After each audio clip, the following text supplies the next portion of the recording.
ഇലക്ട്രിസിറ്റിയുടെ ചിലവ് ചുരുക്കാൻ വേണ്ടിയിട്ട് വീട് വെള്ള പെയിൻറ് ചെയ്യാനാണ് പറയുന്നത്. അതിന് വെള്ള പെയിൻറ് ചെയ്യുന്നതിന് പകരം ഈ ഷെയ്ഡ് നെറ്റ് ഇടാനായിട്ട് അവർ പ്രൊപ്പഗേറ്റ് ചെയ്യുകയാണെങ്കിൽ വളരെ ഉപകാരമായിരിക്കും. ഏറ്റവും നല്ല ചിലവ് കുറഞ്ഞ മീഡിയ ഷെയ്ഡ് നെറ്റ്. പെയിൻറ് എല്ലാ കൊല്ലവും മാറ്റണം. ഇതൊരിക്കൽ ഇട്ട് കഴിഞ്ഞാൽ പിന്നെ മാറ്റുകയോ വേണ്ട, ഒരു കേടും വരില്ല.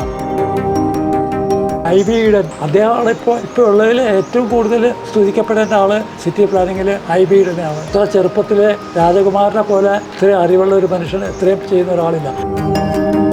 ഇപ്പോൾ മോഡി സർക്കാരും അതിന് കുറ്റം പറഞ്ഞില്ല. എത്ര എളുപ്പത്തിലാണ് വീടുകളിൽ വെള്ളം എത്തിച്ചത്, എത്ര വീട്ടിലാണ് ടൈലറ്റ് വന്നത്. സാധാരണക്കാരനെ മുഴുവൻ നോക്കുന്നത് പ്രൈം മിനിസ്റ്റർ അല്ലേ. ഞാൻ വേറെ പാർട്ടി വെച്ചിട്ട് BJP കാരനൊന്നുമല്ല.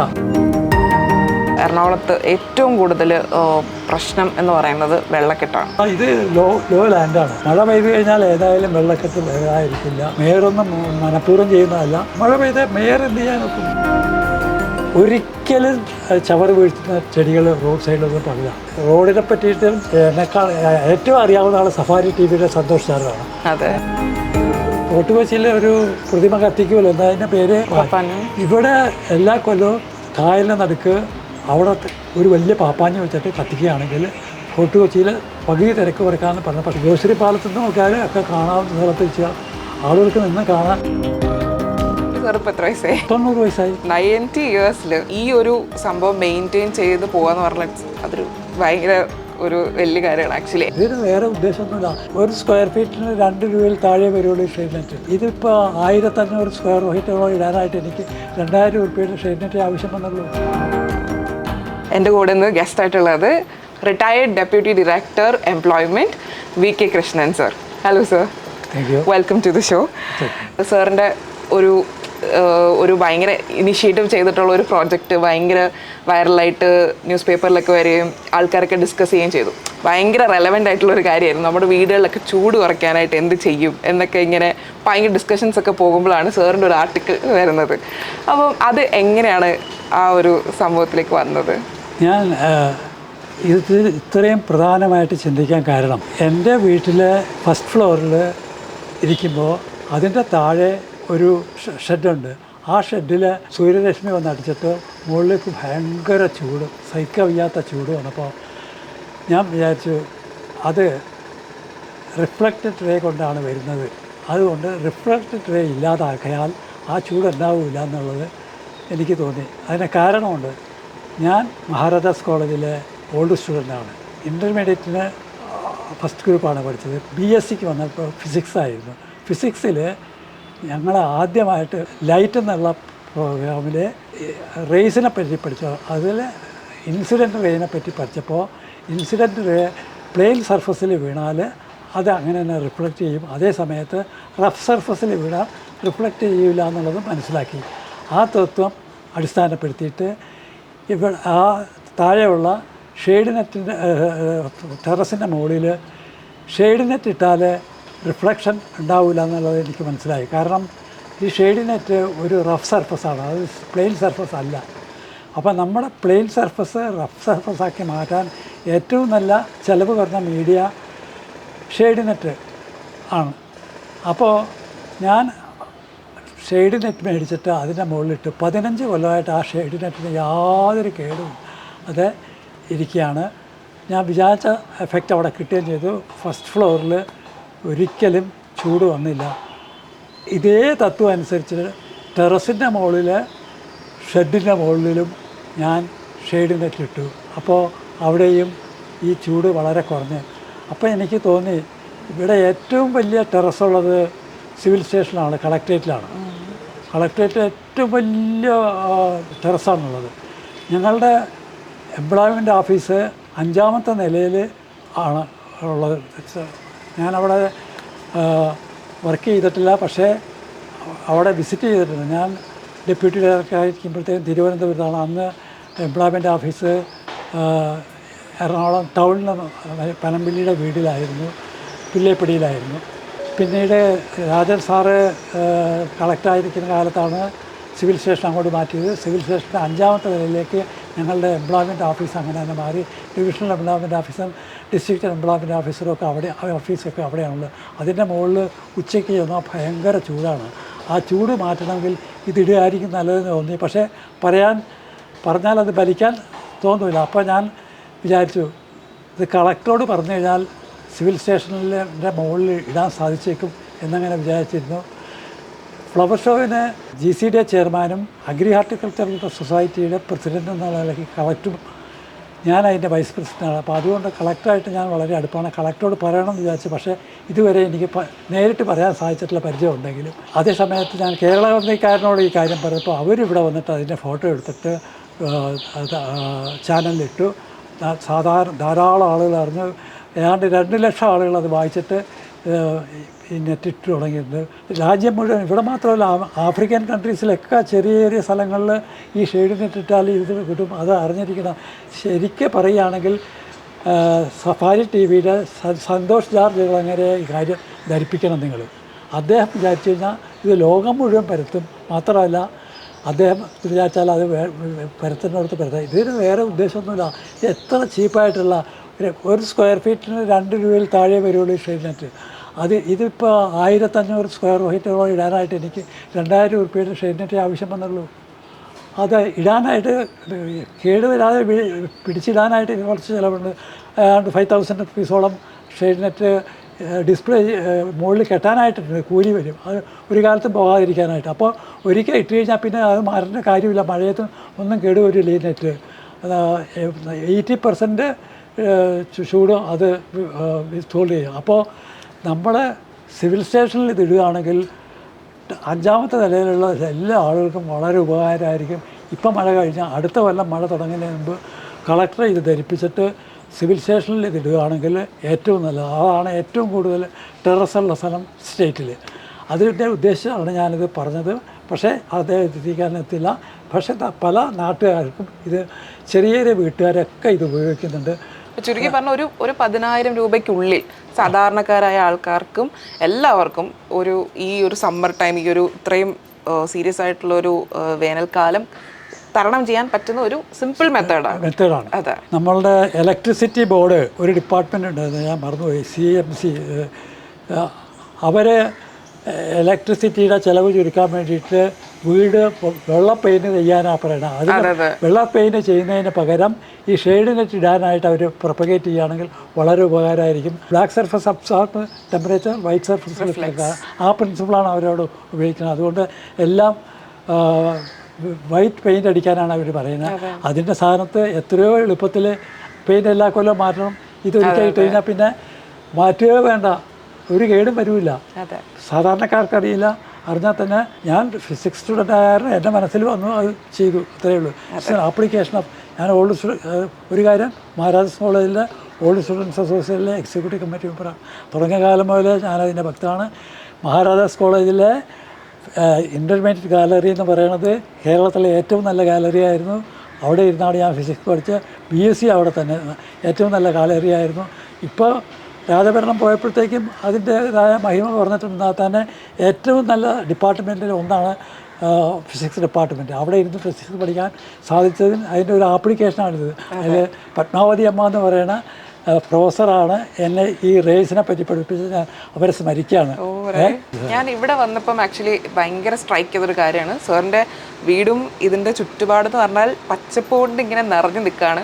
അതും സാർ എക്സ്പ്ലെയിൻ ചെയ്ത് തന്നപ്പോഴാണ് നമുക്ക് മനസ്സിലാവുന്നത് ഇവിടെ വൈഡ് വെറൈറ്റി ഓഫ് മരങ്ങൾ, ചെടികൾ, അതിൽ ഫ്രൂട്ട്സ്, അങ്ങനെ ഒരുപാട് കാര്യങ്ങളുണ്ട്. അതിനു മുമ്പ് ഒരു കാര്യം പറയാനുള്ളത്, സാർ ഏകദേശം ഒരു 30 വർഷത്തിന് മേളിൽ ഗവൺമെൻറ് സർവീസ് ചെയ്ത് റിട്ടയർ ചെയ്ത ഒരാളാണ് അല്ലേ? ഇപ്പം ജസ്റ്റ് ഓഡിയൻസിൻ്റെ ഒരു ഇതിന് വേണ്ടിയിട്ട് സാർ ഇപ്പോൾ എത്ര വയസ്സായി? 90 വയസ്സായി. 90 ഇയേഴ്സിൽ ഈ ഒരു സംഭവം മെയിൻറ്റെയിൻ ചെയ്ത് പോകാന്ന് പറഞ്ഞാൽ അതൊരു ഭയങ്കര ഒരു വലിയ കാര്യമാണ്. ആക്ച്വലി എങ്ങനെയാണ് ഇതിലേക്ക് വന്നത്? ഞാൻ പറയാം. 1972 ഉപ്പിലിയപ്പൻ എന്ന ഒരാളാണ് എറണാകുളം കളക്ടർ. അദ്ദേഹം അന്ന് കളക്ടറേറ്റ് ഇരിക്കുന്ന ഇപ്പോൾ താലൂക്ക് ഓഫീസ് ഇരിക്കുന്നിടത്താണ്.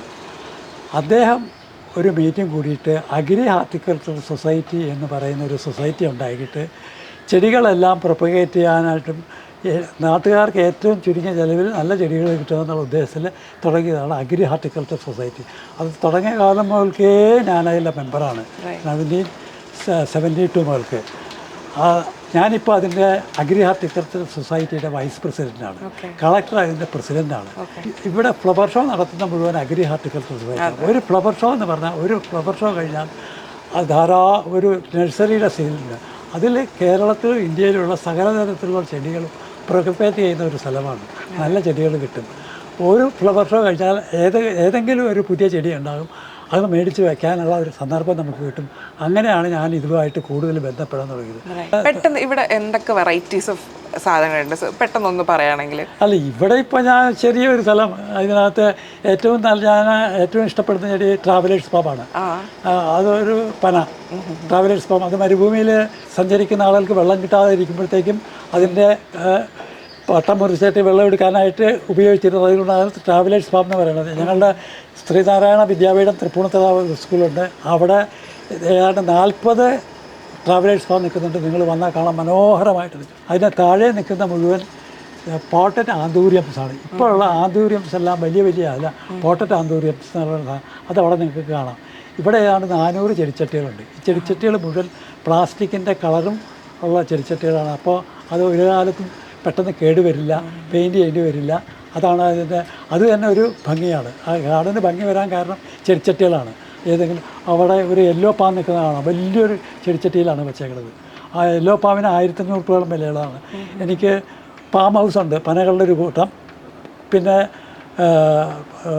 ആന്തൂര്യംസ് ഉണ്ട്. പിന്നെ അത് കഴിഞ്ഞാൽ ഫ്രൂട്ട് ട്രീസാണ് പ്രധാനമായിട്ട് എൻ്റെ പറയുകയാണെങ്കിൽ അംബാസഡേഴ്സ്. ഏറ്റവും നല്ലത് ഒരു മലേഷ്യൻ ചാമ്പക്കയുണ്ട്. ഞാൻ ഫ്രൂട്ട്സൊന്നും വിൽക്കാറില്ല, എല്ലാം ഇഷ്ടമുള്ള ആളുകൾക്ക് കൊടുക്കാറാണ് പതിവ്. പലതരത്തിലുള്ള ചാമ്പയുണ്ട് ഇവിടെ. അതുപോലെ തന്നെ ബേബി പേര ഉണ്ട്. പിന്നെ മാങ്കോസ്റ്റിൻ, എൻ്റെ വലിയ മാങ്കോസ്റ്റിനല്ല, ചെറിയ മാങ്കോസ്റ്റിൻ ഇഷ്ടം പോലെ നവംബർ മാസത്തിൽ അത് പൂത്ത് ഡിസംബർ ജാനുവരി ആകുമ്പോൾ കായുണ്ടാകും. ഇഷ്ടം പോലെ കായ. ഇഷ്ടപ്പെടുന്ന ആളുകളുണ്ട്, ഇഷ്ടപ്പെടാത്ത ആളുകളുണ്ട്. അതിൽ സ്വല്പം പുളിപ്പും മധുരമാണ്. അത് ഇഷ്ടപ്പെടുന്ന ആളുകളുണ്ട്. അതൊക്കെ ആവശ്യമുള്ളവർക്ക് അതൊന്നും ഞാൻ വിൽക്കാറില്ല. ഒരു ഫ്രൂട്ട്സും വിൽക്കാറില്ല. വിറ്റിട്ട് അതിൻ്റെ പൈസ ഇഷ്ടമുള്ള ആളുകൾക്കൊക്കെ കൊടുത്തു വിടും. അല്ലാത്ത ആളുകൾക്ക് വന്ന് പറിക്കുന്ന ചെറിയ മാങ്കോസ്റ്റിനൊക്കെ ആർക്കും വേണമെങ്കിൽ വന്ന് പറിച്ചെടുക്കാം. അത് അങ്ങനെ ഓപ്പണായിട്ടിരിക്കുകയാണ്. വേണ്ടവർക്കൊക്കെ പറിച്ചെടുക്കാം. ഇഷ്ടമുള്ളവർക്ക് നമ്മൾ കൊടുക്കും. ചാമ്പക്ക അങ്ങനെയല്ല, നമ്മൾ കുറച്ച് പ്രൊട്ടക്ട് ചെയ്തിട്ടേ കൊടുക്കുള്ളൂ, അല്ലെങ്കിൽ അതുകൊണ്ട് ആളുകൾ പറിച്ചു. പിന്നെ ഉള്ളത് നാടൻ ചാമ്പയാണ്. അതിനെ മലയൻ ആപ്പിൾ എന്നാണ് പറയുക. ഇത് മലേഷ്യൻ ചാമ്പയാണ്. മനസ്സിലായോ? മാങ്കോസ്റ്റിന് വെച്ചിരുന്നത് കായ്ച്ചിട്ടില്ല. പിന്നെ സ്വീറ്റ് ലെവലാവും. പിന്നെ ഇതൊക്കെ കായ്ച്ചു കഴിഞ്ഞാൽ ഈ കായകളൊക്കെ ആർക്ക് കൊടുക്കൂടാന്ന് അതൊരു പ്രഷറാണ്. അതന്നെ ഒരു ഭയങ്കര സന്തോഷമാണ്. അതെ, ഇത്ര ചെറിയ സ്ഥലത്തില് ഇത്രയും മരങ്ങളും 7.5 സെന്റ് സ്ഥലത്ത് 4 കാറിടാനുള്ള സ്ഥലവും വീടും കഴിച്ചിട്ട് ബാക്കിയുള്ള സ്ഥലത്താണ് ഈ ചെടികളൊക്കെ നിൽക്കണം. സാറിന് ഇതൊക്കെ മെയിൻറ്റെയിൻ ചെയ്യാൻ ബുദ്ധിമുട്ടുണ്ടോ? മെയിൻ്റെനൻസ് വലിയ ബുദ്ധിമുട്ടൊന്നുമില്ല. ഈ ചെടികളൊക്കെ നനയ്ക്കാൻ വേണ്ടി മാത്രം ഒരാൾ നിൽക്കുന്നുണ്ട്. ബാക്കിയൊക്കെ ഞാൻ തന്നെ. വേറെ ആളുകളെ കൊണ്ട് ചെയ്യിച്ചാൽ ശരിയാവില്ല. ചെടി മുഴുവൻ രാവിലെ എഴുന്നേറ്റ് ഒരു 1.5-2 മണിക്കൂർ. നിങ്ങൾ ഏറ്റവും നല്ല ടെറസ് ഗാർഡൻ കാണുമെങ്കിൽ രാജീവ് എന്ന് പറഞ്ഞ ആൾ പള്ളൂരത്തുണ്ട്. നിങ്ങളത് വിസിറ്റ് ചെയ്തിരിക്കണം. കേരളത്തിലുള്ള ഏറ്റവും നല്ല അത് റിപ്പോർട്ടിലൊക്കെ വരാറുള്ളതാണ് രാജീവ്. അയാൾ ഞങ്ങളുടെ അഗ്രി ഹാർട്ടിക്കൾച്ചർ സൊസൈറ്റിയിലെ ഒരു സ്ട്രോങ് മെമ്പറാണ്. നിങ്ങൾ ആ വീട് പോയി കാണണം. 2 സ്ഥലത്ത് ഏറ്റവും മനോഹരമായ തോട്ടം ഉണ്ടാക്കിയിട്ട് അത് കണ്ടിരിക്കണം. അതൊക്കെ നമുക്ക് ചെടികൾ വെക്കാൻ പ്രചോദനമാണ്. അവരൊക്കെയാണ് നമ്മളതിനെ പ്രചോദിപ്പിക്കുന്നത്. കൃഷിയെപ്പറ്റി ഒരു കാര്യം കൂടി പറയാനുണ്ട്. തൃപ്പൂണിത്തുറ ഹിൽ പാലസ് എന്ന് കേട്ടിട്ടുണ്ടോ? അവിടെ നമ്മളുടെ ഇൻഡിപെൻഡൻസ് കിട്ടുന്നതിന് മുമ്പ് ഒരു കൃഷി സ്കൂളുണ്ടായിരുന്നു. കൃഷി സ്കൂള്. അവിടെ സാധാരണക്കാർക്കൊക്കെ കൃഷിയെ പറ്റിയിട്ടുള്ള ട്രെയിനിങ് കിട്ടുമായിരുന്നു. അത് സ്വാതന്ത്ര്യം കിട്ടിയതിന് ശേഷം അതിലത്തെ രാമമേനൻ എന്ന് പറഞ്ഞ ഒരാളുണ്ടായിരുന്നു.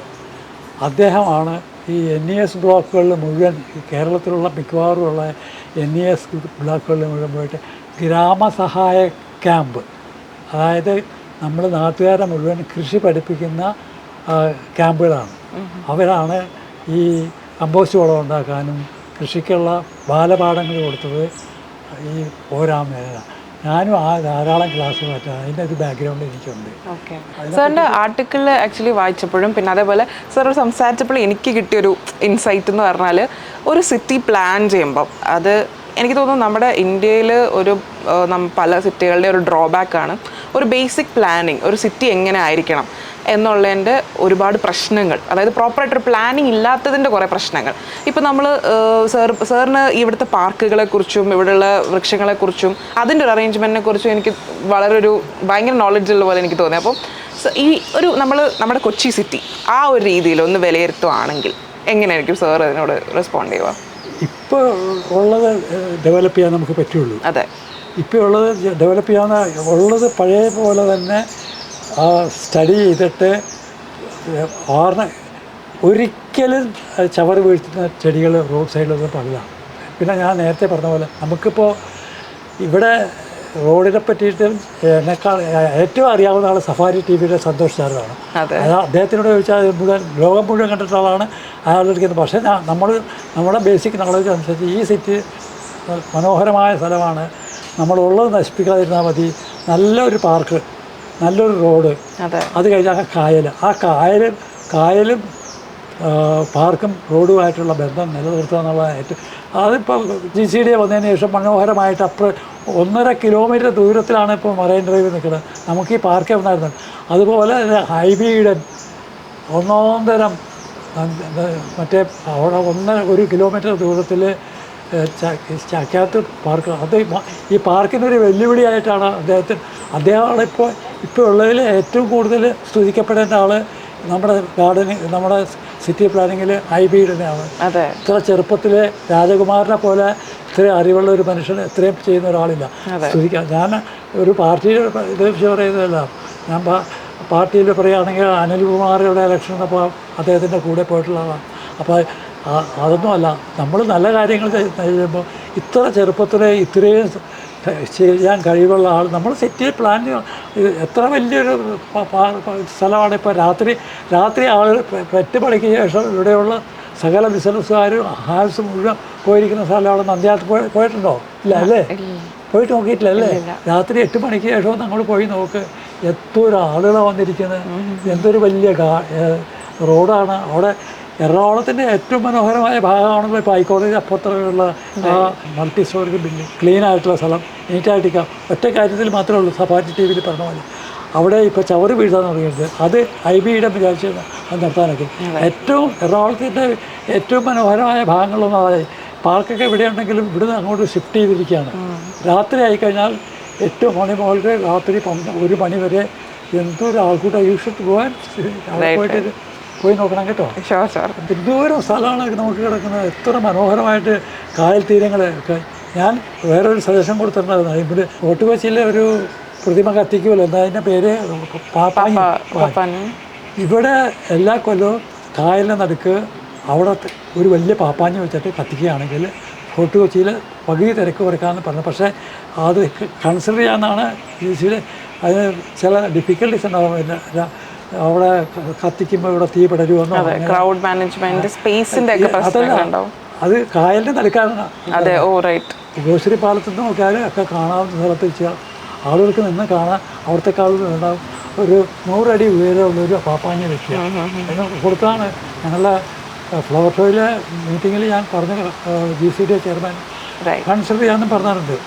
പിന്നെ വേറൊരു കാര്യം ഞാൻ GCD ചെയർമാനിലേക്ക് പറഞ്ഞത്, നമ്മളുടെ ഹൈക്കോടതിയുടെ അറ്റത്ത് നല്ല ഒരു സ്ഥലമാണ്. എല്ലാ ഡെവലപ്ഡ് കണ്ടിട്ട് സെൻട്രൽ സ്ക്വയർ എന്ന് പറഞ്ഞൊരു സ്ക്വയറാണ്.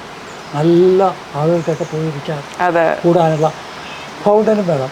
അപ്പോൾ ഇവിടെ അതിന് പറ്റിയ സ്ഥലം മടക്കി അറ്റമാണ്. GCD ചെയർമാനോട് പറഞ്ഞ് ഒന്ന് നോക്കണം. അപ്പോൾ അദ്ദേഹം നോക്കാമെന്ന് പറയുന്നത്. You can also mention central square പോലെ ഉണ്ടാക്കിയിട്ട് ഏറ്റവും നല്ലൊരു ഫൗണ്ടൻ വയ്ക്കുക. ആ ഫൗണ്ടനകത്ത് ഒന്നാന്തരം ഒരു പ്രതിമ, അതിന് ആ പ്രതിമയ്ക്ക് ജലറാണി എന്ന് പറഞ്ഞിട്ട് ഒന്ന് മാർബിൾ പ്രതിമ കൊടുക്കുക. ദൂര മനോഹര ഫൗണ്ടൻ ആൻഡ് സിറ്റി സ്ക്വയർ, ഇതാണ് നമുക്ക് അതിനുള്ള സ്ഥലമുണ്ട്. അത് വന്നാൽ നമ്മുടെ ടൗൺ ആൻഡ് ക്ലീൻനെസ് ഒരു സാധനം ഒരു ചവറും ഇടാൻ സമ്മതിക്കരുത്.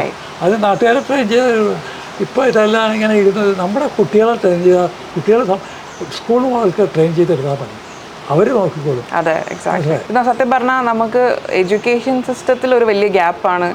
ആൾക്കാർക്ക് ഇങ്ങനത്തെ ഒരു ബോധമില്ലാത്ത ഒരു അവസ്ഥയിലേക്ക് കൊണ്ടെത്തിക്കുന്നത്. കുട്ടികളെ ഒരു ചവറിട്ട അപ്പം എവിടെ ചവറ് കുട്ടികളെ മുകൾക്ക് ചെയ്യാൻ അതിന് വിഷമമുള്ള കാര്യമല്ല. ഇവിടെ നമ്മൾ വിചാരിച്ചു കഴിഞ്ഞാൽ ഇവിടെ ഇത്രയും വലിയ ഡെവലപ്പ് ചെയ്യാൻ ഇപ്പോൾ മോഡി സർക്കാരിന് പറയുമ്പോൾ കുറ്റം പറഞ്ഞ കാര്യമില്ല. എത്ര എളുപ്പത്തിലാണ് വെള്ളം വീടുകളിൽ വെള്ളം എത്തിച്ചത്, എത്ര വീട്ടിലാണ് ടോയ്ലറ്റ് വന്നത്. അതൊക്കെ ആൾ ഇന്ത്യ ലെവലിൽ നോക്കുമ്പോൾ മഹാകാര്യങ്ങളല്ലേ. സൈഡിലുള്ള ആളുകൾക്കൊക്കെ ജീവിക്കാനായിട്ട് കച്ചവടത്തിന് പെർമിഷൻ കൊടുത്ത് സാധാരണക്കാരനെ മുഴുവൻ നോക്കുന്ന ഒരു പ്രൈം മിനിസ്റ്റർ അല്ലേ. ഞാൻ വേറെ പാർട്ടി വെച്ചിട്ട് BJP-കാരനൊന്നുമല്ല, പക്ഷെ അദ്ദേഹം ചെയ്യുന്ന നല്ല കാര്യങ്ങൾ നല്ല പറയണ്ടേ. എന്തോരം കാര്യങ്ങളാണ് ചെയ്ത് കൂട്ടുന്നത്. അത് ഇപ്പം നമ്മൾ നേരത്തെ പറഞ്ഞ ആ സിറ്റി പ്ലാനിങ്ങിൻ്റെ കാര്യം പറയുമ്പോഴേ ഇപ്പോൾ നമ്മൾ ഭയങ്കര റെലവൻ്റ് ആയിട്ടുള്ളൊരു കാര്യമാണ്. നിലവിൽ നോക്കുമ്പോൾ നമ്മുടെ എറണാകുളത്ത് ഏറ്റവും കൂടുതൽ പ്രശ്നം എന്ന് പറയുന്നത് വെള്ളക്കെട്ടാണ്. സാറിൻ്റെ ഒരു വ്യൂ പോയിന്റിൽ എന്തുകൊണ്ടായിരിക്കും അങ്ങനൊരു സാഹചര്യം ഇവിടെ ഉണ്ടാകുന്നത്? പെട്ടെന്ന് ടൗൺ വലുതായപ്പോഴത്തേക്കും മിക്കവാറും ഖാനകൾ ഉണ്ടായിരുന്നത് മുഴുവൻ കൈകേറി. പിന്നെ നേരത്തെ എൻ്റെ ചെറുപ്പത്തിലൊക്കെ റെയിൽവേ സ്റ്റേഷന് കിഴക്കോട്ട് വെള്ളം പോകുമായിരുന്നു. അത് റെയിൽവേ വിവരമില്ലാതെ ഓരോ സ്ഥലത്തും അടയ്ക്കുമ്പോൾ അടച്ചടച്ചടച്ചടച്ച് കൂടി ടൗണിൽ അത്രയും വെള്ളം മഴ പെയ്ത് അത്രയും ഡെവലപ്പ് ചെയ്തിട്ടിരിക്കുന്നത് കൊണ്ട് കനാലുകൾ മുഴുവൻ സൈഡ് മുഴുവൻ വഞ്ചി വന്നിരുന്ന സ്ഥലമാണ് ഈ മുല്ലശ്ശേരി കനാൽ എന്ന് പറയുന്നത്. അതിൻ്റെ വീതി ഇപ്പം എന്തുണ്ട്, വഞ്ചി വന്നിരുന്ന സ്ഥലമാണ് മുല്ലശ്ശേരി കനാൽ. അതൊക്കെ കൈകേറി പോയി. അപ്പോൾ ആളുകൾ വിവരമില്ലാതെ കൈകേറിയ മേയർക്ക് മഴ പെയ്താൽ നമ്മുടെ മേയർക്ക് ഉറക്കമായിട്ടാവില്ല. എത്ര വലിയ വിഷമം ഇത് ആരെങ്കിലും ആഗ്രഹിക്കുന്നതാണ്. വെള്ളം കായലിലേക്ക് പോകാനുള്ള അറേഞ്ച്മെൻറ്റ് വേണം. ഇതുമാതിരി ഓരോ സ്ഥലത്തു നിന്ന് വെള്ളക്കെട്ടില്ലാതിരിക്കാനായിട്ട് ശ്രമിച്ചു. ഒറ്റ ദിവസം കൊണ്ടൊന്നും ഇതില്ല. ഓരോ കൊല്ലവും ചെയ്തിട്ടിരിക്കുന്നതിന് അതിൻ്റെ വലിയ മഴ പെയ്ത് കഴിഞ്ഞാൽ വെള്ളം ഇത് ലോ ലാൻഡാണ്. മഴ പെയ്ത എക്കാലത്തും വെള്ളം ഉണ്ടാവും. അപ്പോൾ ആളുകൾ കുറ്റം പറയും മലയുടെ മുകളിലും ഇല്ലേ വെള്ളം ഒഴുകി പോകാനുള്ള അറേഞ്ച്മെൻറ്റ് എവിടെയെങ്കിലും തെറ്റിയാൽ ഉണ്ടാകും. അത് പല ആളുകളും ഇങ്ങനെ കൈകേറുമ്പോഴത്തേക്കും അത് എപ്പോഴും ഉണ്ടായിക്കൊണ്ടിരിക്കും. ആര് വിചാരിച്ചാലും ഉണ്ടായിരിക്കും. മഴ പെയ്ത് കഴിഞ്ഞാൽ ഏതായാലും വെള്ളക്കെട്ട് വരാതിരിക്കില്ല. അത് എപ്പോഴായാലും ഉണ്ടാകും. അത് സഹിക്കുക. അത് ഇത്ര വിട്ട് കരഞ്ഞിട്ടൊന്നും കാര്യമില്ല. ഓരോ കൊല്ലം മേയറൊന്നും മനഃപൂർവ്വം ചെയ്യുന്നതല്ല. പിന്നെ ഭരിക്കുന്ന പക്ഷികളെ കുറ്റം പറയാനായിട്ട് മറ്റുള്ള ആളുകൾക്ക് ഏറ്റവും കൂടുതൽ അവസരം കിട്ടും. മേയറെ കുറ്റം മഴ പെയ്ത മേയർ എന്ത് ചെയ്യാനൊക്കും? അവരെയൊന്നും പറഞ്ഞിട്ട് കാര്യമില്ല. അപ്പോൾ എന്തായാലും നമുക്ക് ഒരുപാട് ഇനി മുന്നോട്ടാണെങ്കിലും നമ്മുടെ അധികാരത്തിലിരിക്കുന്നവരാണെങ്കിലും എല്ലാവരും ഈ പ്ലാനിങ്ങിൻ്റെ കാര്യത്തിൽ ഇതുപോലെ സാറിനെ പോലുള്ള ആളുടെ അടുത്തൊന്നും എക്സ്പീരിയൻസ് ആയിട്ടുള്ള ആളുകളുടെ അടുത്തൊന്നും ഒക്കെ ഒരു അഡ്വൈസൊക്കെ എടുത്തിട്ട് കുറച്ചും കൂടി ബെറ്ററായിട്ട് ചെയ്യാൻ പറ്റട്ടെ അല്ലേ? അല്ല ഇപ്പോൾ GCDയിലൊക്കെ അറിവുള്ള ആളുകളുണ്ട്. ചന്ദ്രൻപിള്ള ഇപ്പോഴുള്ള ചെയർമാനൊക്കെ എന്തോരം ടൗണിനെ സ്നേഹിക്കുന്ന ആളാണ്. എന്തെങ്കിലും കാര്യം പറഞ്ഞാൽ എമ്പോഴും അവിടെയൊക്കെ അറിവുള്ള ആളുകൾ പറഞ്ഞാൽ അക്സെപ്റ്റ് ചെയ്യാനുള്ള ഒരാളാണ്. മനസ്സിലായി? GCD ചെയർമാൻ ചന്ദ്രൻപിള്ള എന്നൊക്കെ പറഞ്ഞു ടൗണിനെ സ്നേഹിക്കുന്ന ആളാണ്. അറിവുണ്ട്, പറഞ്ഞാൽ മനസ്സിലാകും. അപ്പോൾ അവരോടൊക്കെ പറയണം. നമ്മുടെ മനസ്സിൽ എല്ലാവരും ഇതുപോലെ പ്ലാൻ ചെയ്ത് വന്നേക്കുന്ന ആളുകളാണ്. വേറെ ആൾ ഫ്രം ഡിഫറെൻറ്റ് ഫീൽഡ്.